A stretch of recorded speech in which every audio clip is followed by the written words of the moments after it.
আমার এই প্রাণপ্রিয় এলাকায় ছাত্র যুবকরা কি ঘুমিয়ে গেছে?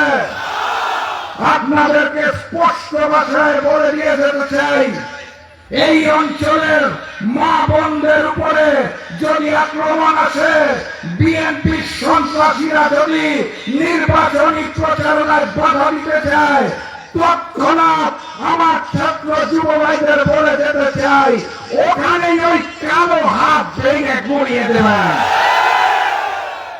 এরপর যদি মামলা আসে, বলবেন হুকুম দিয়েছিল রাশেদ প্রধান, আমাদের দোষ নেই, রাশেদ প্রধানের নামে মামলা করে।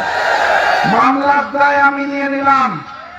মা এবং বোনদের অপমান হতে দেখতে চাই না, পারবেন আপনারা?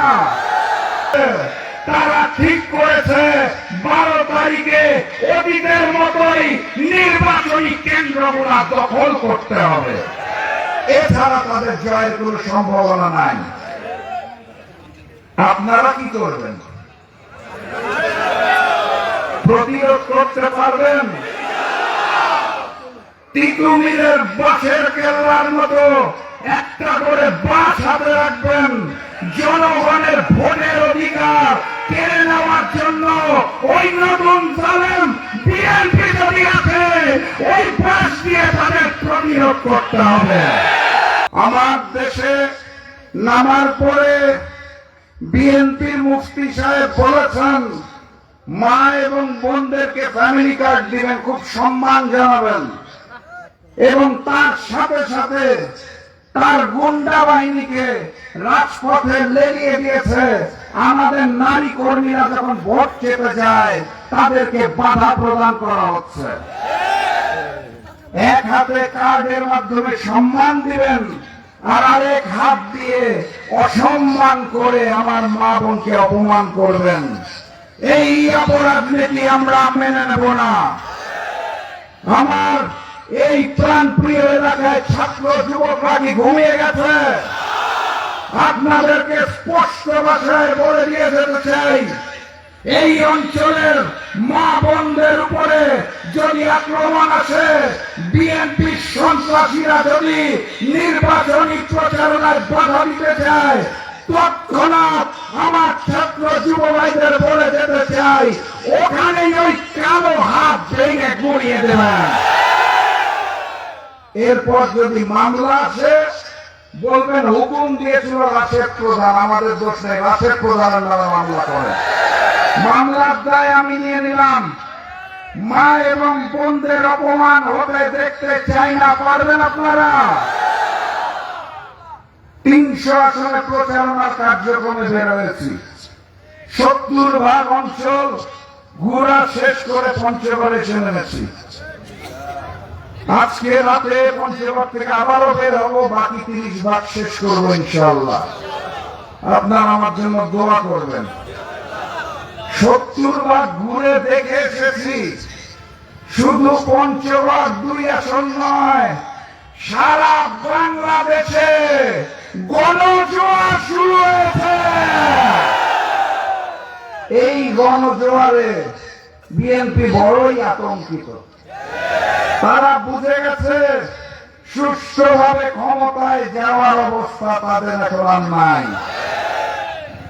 এখন তারা তাদের মুফতি নামার পরে যে বলেছিল, আই হ্যাভ আ প্ল্যান, আমার একটা পরিকল্পনা আছে, সেই প্ল্যানে নেমেছে। প্ল্যানটা তুমি মুখে বলেন নাই, আমরা এখন প্ল্যান দেখতে পাচ্ছি। তারা হত্যার রাজনীতিতে নেমেছে।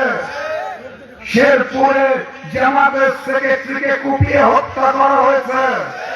তারা মা বোনের ইজ্জত নিয়ে খেলা শুরু করেছে।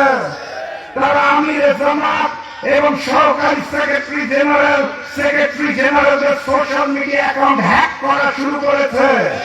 আপত্তিকর পোস্ট দেওয়া শুরু করেছে। তারা ঠিক করেছে 12 তারিখে অতীতের মতোই নির্বাচনী কেন্দ্রগুলো দখল করতে হবে, এছাড়া তাদের জয়ের কোনো সম্ভাবনা নাই। আপনারা কি করবেন? প্রতিরোধ করতে পারবেন? তিতুমিরের বাঁশের কেল্লার মতো একটা করে বাঁশ হাতে রাখবেন। জনগণের কেড়ে নেওয়ার জন্য ওই নতুন জালেম বিএনপি যদি আছে ওই পাশ দিয়ে তাদের প্রতিরোধ করতে হবে।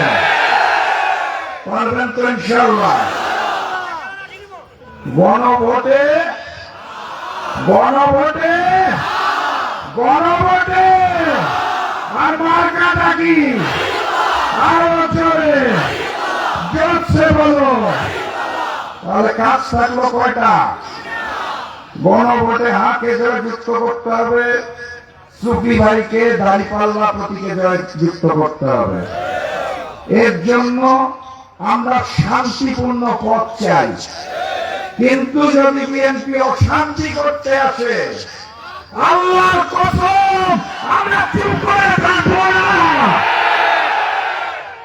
সংগ্রামী সাথী এবং বন্ধুগণ, এই পঞ্চগড় 2 আসন আগামী 12 তারিখ দাঁড়িপাল্লাকে জয়যুক্ত করে আগামী দিনের প্রধানমন্ত্রী ডাক্তার শফিকুর রহমানকে উপহার দিব আমরা। দুহাত তুলে আপনারা ওয়াদা করেছেন, আমি ইনশাআল্লাহ আপনাদের সাথে 12 তারিখের পরে বিজয় মিছিলে জয়যুক্ত হব ইনশাআল্লাহ।